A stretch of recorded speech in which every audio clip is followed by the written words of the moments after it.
Dito tayo. Ating tatanawin yung kung tawagin namin parinding. Baka makuna natin dito.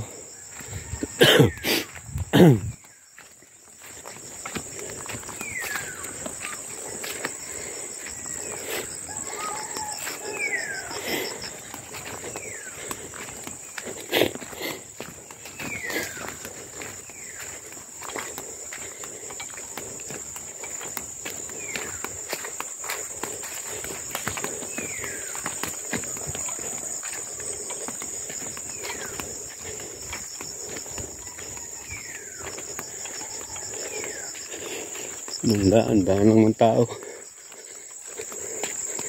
Itong daang ito, pag didiretsuhin mo, malayo pa. Siguro mga 3-4 na oras ka maglalakad para makarating ka ng Sitio Ilais o kaya Sitio Lumatag. Ito yung parinding, oh. Mga kalikas. Dati ang daming unggoy dyan. Wala na lang. May mga kalaw. May mga taliktik. Yung bundok na yan. Yan ay dapi. Ang pinakang apakan ng mga puno. Dati ang daming ano dyan, kalaw. Ginagawa namin urasan. Pag humuni ng umaga, ibig sabihin alas 7 na yun. Pag humuni naman ng tanghali, ibig sabihin alas 12 na yun. Sa hapon naman alas 4, nahuni pa rin sila. Ginagawa namin urasan pag lalo na pag yung radyo ay lubat na yung battery, wala nang urasan.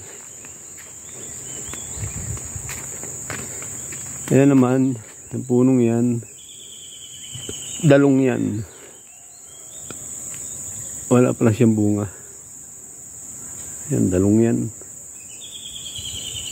Tapos yung punong yun, yung diretso, yan, bungliw. Yan yung mga ginagawang mga chopstick, toothpick, yung mga palito ng posporo.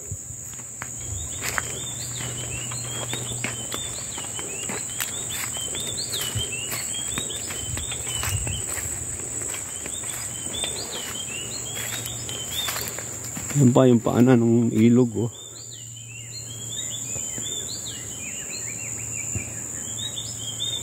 Yan.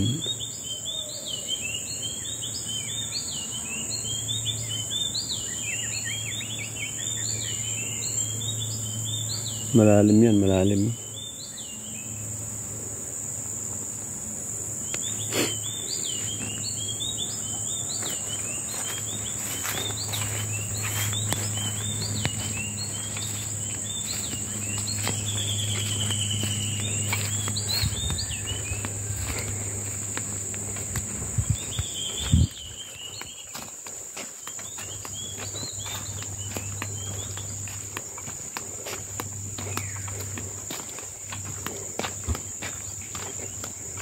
Yun, yung punong yun.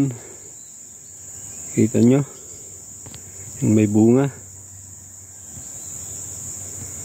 Ang tawag dyan ay bunga. Yan. Yan, may bunga. Yan yung nilalagay ng mga matatanda. Yung nagnanganga, yung nagmamama. Yan. Bunga.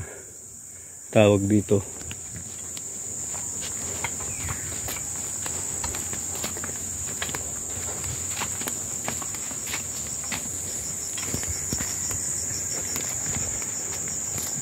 Yan, oh. Anong ginagamit na paghakot ng niyog dito sa amin, karga sa kabayo. Kung saan ang gagaling yun, may mga niyugan dyan sa malayo.